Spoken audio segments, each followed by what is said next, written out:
few years ago, I remember I had a company, and we had in the end like 3 million users a month, something like that, and we didn't collect email. My mistake, because I said, I was very arrogant, and I said, email is dead. You know, when you want to say these big things, and we didn't collect any email. Where are you going, girls? All right. Sorry, okay. Okay, come back later, we're waiting for you. And email is working very, very well, 2013, and it's going to be dead anytime soon. And we have here one person that I really, really appreciate. I did an interview with her a few months ago, and I couldn't do the interview because I was writing my notes, you know, because I said, sorry, wait, let me write down this tip for email marketing, how to increase your open rate, how to increase your click-through. Very, very interesting and useful. So if you have something to write, please use this moment, because we have here Amelia Showalter.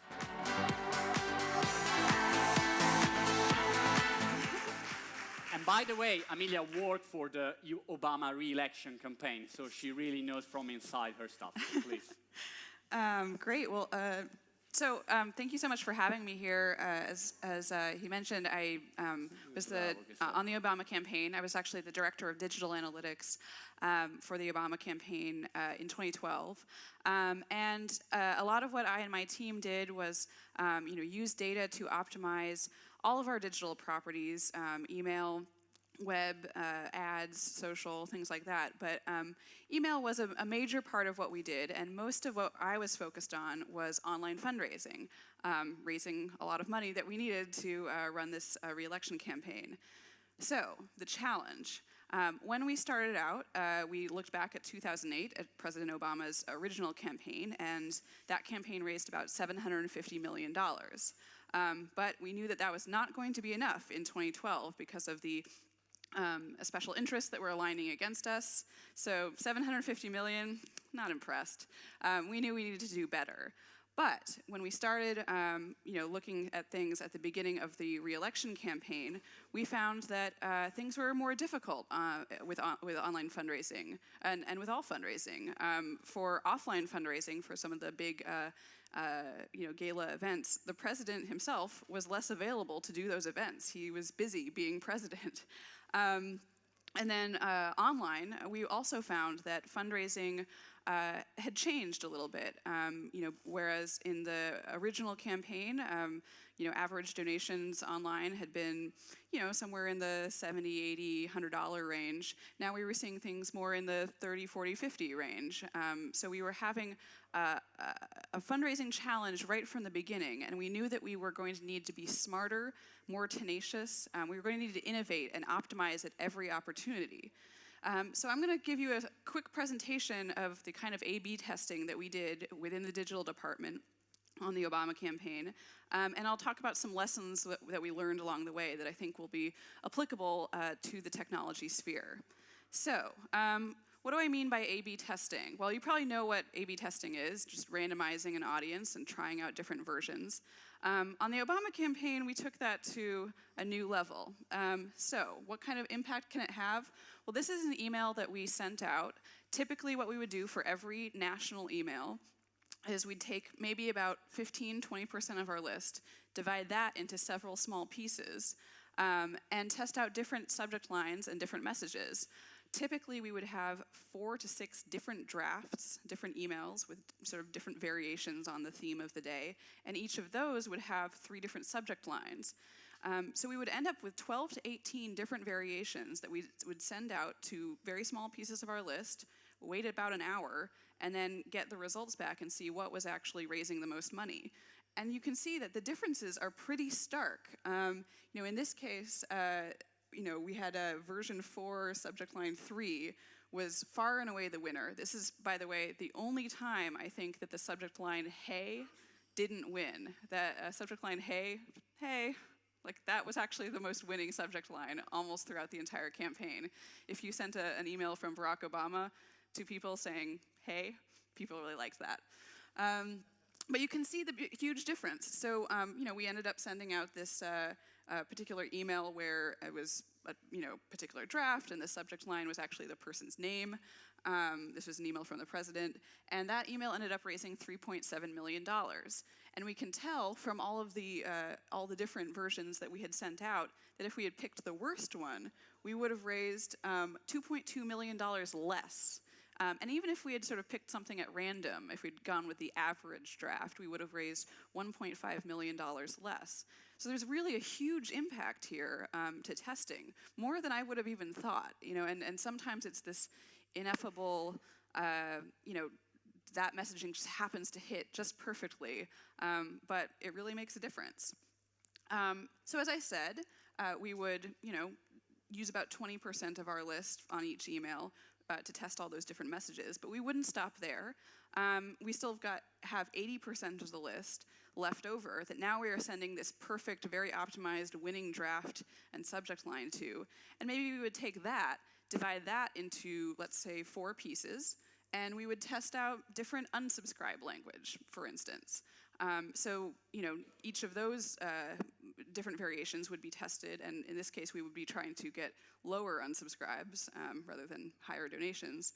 And then that would tell us something that we could use for the next email. So we've used up all of our list testing these different unsubscribe languages, but now we can, have that best little footer for every email going forward.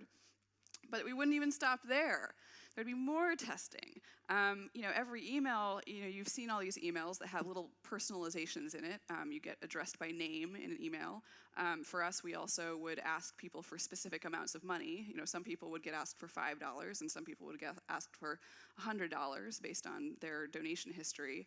And we would play around with that formula. We actually spent a lot of time, sort of perfecting that formula, and we would do that through testing. So no matter what other tests we were running on the draft or the subject line or the formatting or the unsubscribe language, we would have tests running in the background on these little inserted data points for each person. So every email, we really were able to test a great number of things, and we certainly sent a lot of emails, so we did a lot of testing. So, quick review of the results. The campaign did raise over $1 billion, and about half of that was raised online, so we did all right. We actually had 4 million Americans donate to the Obama campaign, which was unprecedented. But we also used these same techniques to optimize other things, to get more people to attend rallies, to get more people to volunteer. Typically when we were doing, fundraising optimization, we would look at the number of donations. But you can use the same principle to optimize for getting people to sign up and say, yes, I'm going to go knock on doors for Barack Obama. So we use these same techniques. But did I mention that we raised $500 million online? That was pretty fun. We were pretty proud of that. And conservatively, I'd say that testing contributed at least $200 million towards that. There were individual tests that were millions, even tens of millions of dollars of difference. I should say that it wasn't just email. We did the same thing for web. All of our web pages were tested using Optimizely. Really, anything that could be tested was tested. So, now that I've told you how awesome we are, I want to share the key to our success, in my opinion, particularly within the digital department. Be humble. I think this is a good lesson for people in the tech community. We all think that we have the most amazing idea, and maybe humility isn't even a very good strategy because you're going and you're asking people for hundreds of thousands of dollars, millions of dollars. Why would you be humble? But I do think it's important to know that you don't always have the right answers. You usually won't get things right the very first time that you start out. And you're not always going to be the smartest person in the room. And in fact, you shouldn't be. You should try to surround yourself by people who are smarter than you. These were the lessons that I took away. And I want to go into a little more detail about how we arrived at those lessons. So the first lesson, don't trust your gut. We have in politics, and I'm sure in the technological sphere as well, there's sort of conventional wisdom that people just, they know that there are certain things that always work. Well, we found that once we tested them, a lot of times those things wouldn't always work. We also found that sometimes we'd have an idea that we personally found brilliant, and we found, some messaging or some way of putting together a page that we would find very, would be appealing to us, but that actually to users was not appealing at all. And we would have to remember that we are not our audience. You know, the political insiders sitting in campaign headquarters in Chicago are not the same as the people that are out in the country trying to decide who to vote for or trying to decide whether to give money. We really had to sort of tone down our ego and let data tell us what our audience was looking for. So a good example of this is this thing we called the email derby. So at one point during the campaign, we had a little betting pool going on. So all of the people who wrote the emails and people on my digital analytics team, people who were part of digital leadership, we would guess. We would have a little betting pool where we would guess what subject line and what draft we thought would win that particular day. And you saw, you know, there were lots of different emails, lots of different language and subject lines. And so we would guess, and we would put all that together and see, you know, who is the best at predicting. And it turned out we were all terrible. We were so bad at predicting what would win that really it only showed us even more that we needed to do the testing. It's not enough to just say, well, I really think that this message is going to work. You're probably wrong. It's better instead to try out many different messages and let your audience tell you what they find appealing that particular day. And remember, we are the people who have seen every single other test and every single other email, and it's like you'd think that we would know what had been working. But we were really bad at guessing, so might as well keep testing. Another example of this, of not totally trusting your gut, is I had this idea that our emails were very plain, but I looked at our website. We had a really beautiful, sleek, simple website, and I wanted to make our emails look prettier, look more like our website. Well, that failed. When we tried to, add some sort of sleek buttons and things to our email, didn't work. It wasn't as good. So, rather than being upset, I said, that's okay. I don't have a huge ego. I can accept that I was wrong. What if we make it uglier instead? I wanted to make the emails pretty. Well, that didn't work. Let's make them ugly. So we added this ugly yellow highlighting to certain parts of the email. And much to our dismay, that actually got us better results. Making things uglier actually worked. Now, I will say that it didn't work forever. There was a sort of a novelty effect there. Once people had seen that ugly yellow highlighting for a while, it stopped working. So it's very important to retest. But I like to use this as an example of not always trusting your instinct. My gut told me that we should make things prettier, but the data told us otherwise. The other lesson that I thought was good is just to foster a culture of testing. It's not just enough for me to say, all right, I know that I'm not always right. We have to make that a priority for the whole culture, the whole organization. It's important to have frequent brainstorm sessions where people just get to throw out ideas that maybe seem a little crazy, maybe aren't the sort of things that are obvious, because sometimes those things that are obvious are the losing ideas. Sometimes you want to try out different messages, different formats. It's okay if some of those ideas fail. It's okay to try things out. As with the previous example, there are a ton of different things, ideas that I had that I tried out, failed. I probably cost the campaign some money in the process, but I made up for it by having just that process, having that emphasis on always testing and learning from our mistakes. We definitely found it was helpful to use every opportunity. As I said, every email, every web page was an opportunity to test something, and we would keep a testing calendar to alert ourselves of when those opportunities were coming up. So, I think a lot of times, especially in startups, you're rushing around, you're trying to get things out, you're trying to put your website up, you're trying to get your product out, and so you just, you forget to do that kind of testing. But it's so important, and if you keep a calendar, it kind of forces you to fill it in and say, all right, here's the part of the calendar where we say what we're going to test on this day. Oh, it's blank? Okay, better put something in there. Your default should be that you will test everything, that's my opinion. Another thing I think that contributes to the culture of testing is to just always be improving upon yourself. Don't worry so much about what your competitors are doing. Are you doing better than you did a month ago? Are you doing better than you would have done otherwise if you hadn't done the testing? I think that's sort of more of a useful metric than trying to meet some kind of benchmark. Maybe you need to be even higher than that benchmark because you've got a better product.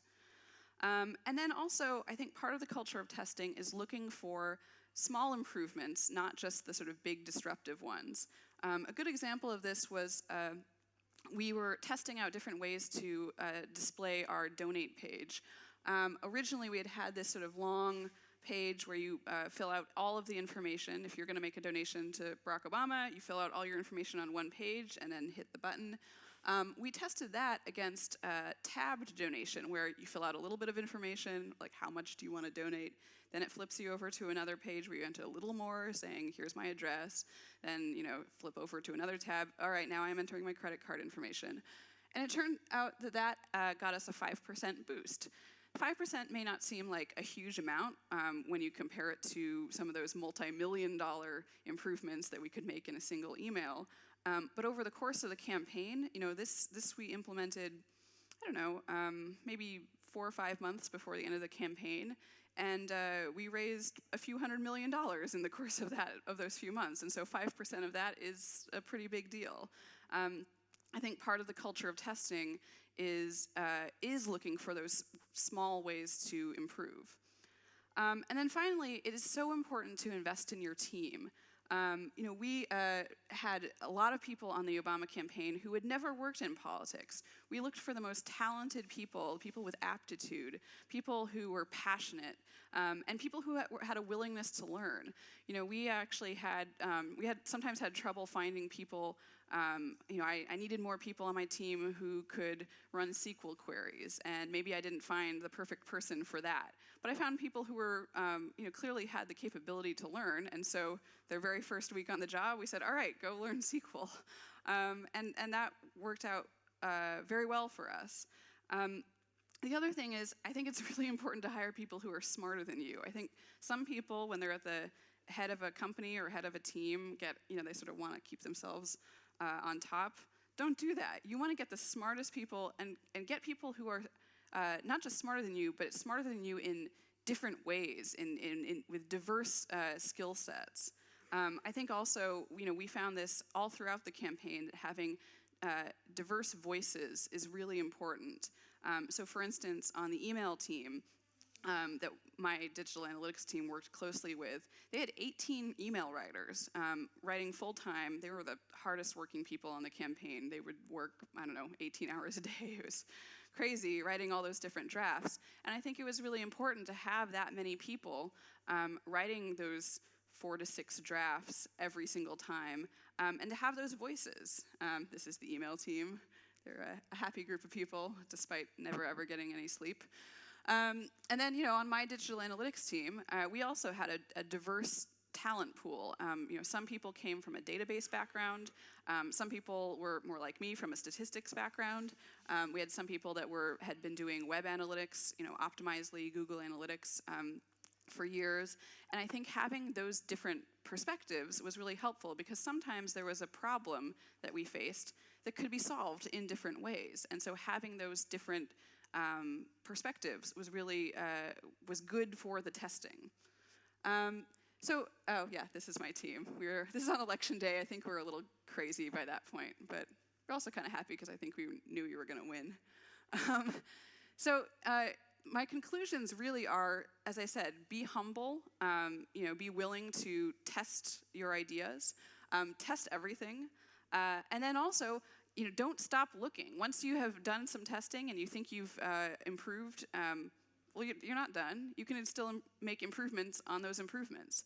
And that's really how we managed to raise as much money as we did. It's how we managed to activate as many volunteers as we did. And it's how we re-elected the president. So thanks.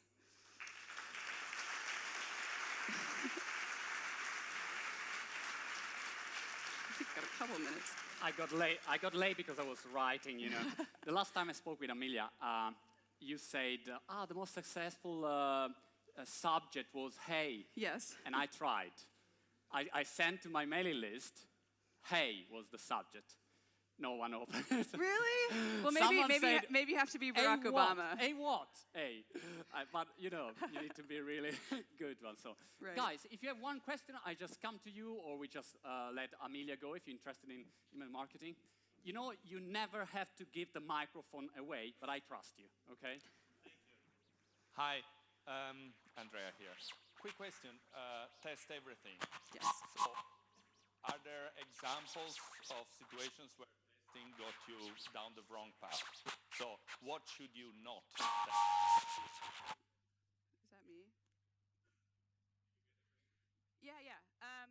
I mean, we tested some things where, you know, like everyone's instinct with email is always they want to test what time of day. You know, should you send at 11 a.m. or 2 p.m.? And we never got very strong results. So there's some things like that, or what's another good example? You know, sometimes we would test out different, you know, should it be this picture or that picture? You know, when you have small differences, it doesn't end up being that you don't get very conclusive results, and then it's also you've sort of wasted an opportunity to test something more interesting. So we had things like that where, you know, we would try out time of day testing a couple of times, and then it just, we didn't get any conclusive results, basically the only result was don't send in the middle of the night. We sort of decided let's not keep testing that. So there were some things like that. Okay, cool. Someone else? Show me your hand or I can't see you. Oh, I'm coming. I'm running. Here it is. 1, 2, 3. All right, your name? Oh, thanks.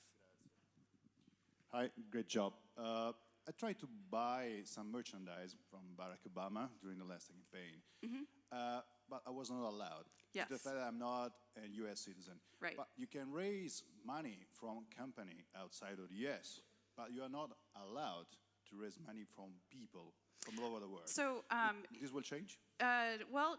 no. So campaigns have the campaign itself has very strict rules. So we can only raise money from individuals, and we can only raise money from U.S. citizens on the campaign. There are these things called super PACs and political action committees, people who are working outside of the campaign, not in coordination. And I believe that super PACs, I think, can raise money from companies, and you know, they don't have to disclose their donors. I think, you know, for those of us who work in campaigns, it's a pretty solid rule. Like, we only raise money from Americans, and I think part of that is because, you know, we want to, you know, keep it an American election and not be subject to sort of outside interests. But there is a lot of rogue merchandise. There's a lot of merchandise out there that wasn't from the campaign, and I'm sure that if you want some Barack Obama t-shirts, someone will be willing to sell them to you. Thank you very much. Thank Amelia you. Showalter, thank you so much. Thanks very much. Really impressive. And can you imagine how much money change, how much money can you raise if you have a better 1% click-through rate, for instance?